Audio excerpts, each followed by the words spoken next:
Hey guys, this is my first video. So I got a 2003 350Z performance model, E-block lowering springs, cold air intake, dual exhaust.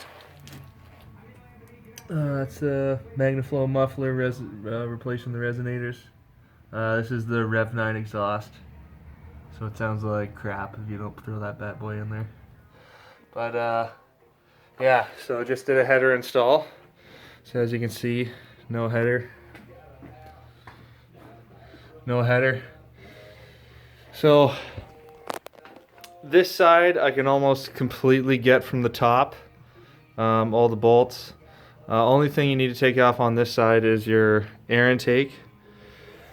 And for this side, you gotta disconnect your power steering pump just to move it out of the way. Your coolant reservoir you want to move out of the way too. I just took it right out. I got everything marked, so I got my header bolts. Yeah, you got to remove that suction line, which runs from here to here. Disconnect your battery. There's actually this power cord is what runs through here, and that's your positive that goes to your battery. So you pull that guy out of your way. Get some light on here. All these bolts I had to get from the bottom. So you want to take both wheels off too. So you can get up in here, and you can actually reach your hand through here, up in there, under here. So, do a little spinorama. So yeah, true dual exhaust. Yeah, this side was a bit of a bitch.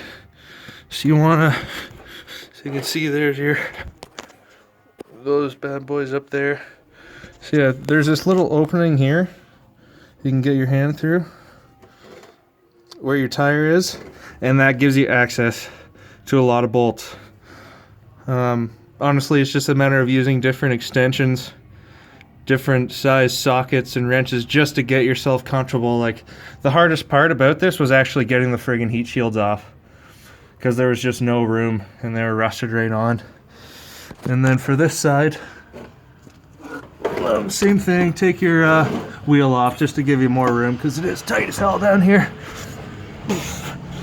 So I actually disconnected my steering box. There's the U-joint on the ground over there. So I took it off just because, again, it gives you more room to work up here. And same deal here, when your tire's off, you can actually get your hand up underneath your subframe and get your hand into a lot of those friggin' bolts and studs. But yeah, the passenger side is definitely a lot harder than this side. There's a lot more room up top there without the intake in there. But yeah, no, honestly, it's just a matter of being patient.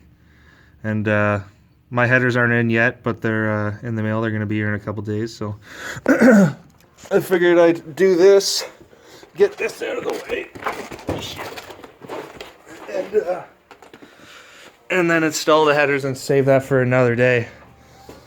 But yeah, so there's the test pipes there. I'm actually going to wrap those bad boys up in some header wrap.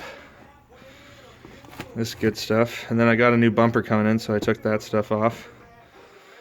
Old bumper's over there, and it was mangled. But anyway, headers. Yeah, so yeah, like I said, so driver's side, take your intake off. And that's pretty much it for that side. And like I said, all the studs up here I got from the top, really. And then from this side, yeah, remove your power steering, coolant reservoir. And have fun on this side, because it ain't fun. Oh yeah, and your strut bar, remove that too. But anyway, yeah, I'll give a little update when the headers are in. We'll, yeah, rock on.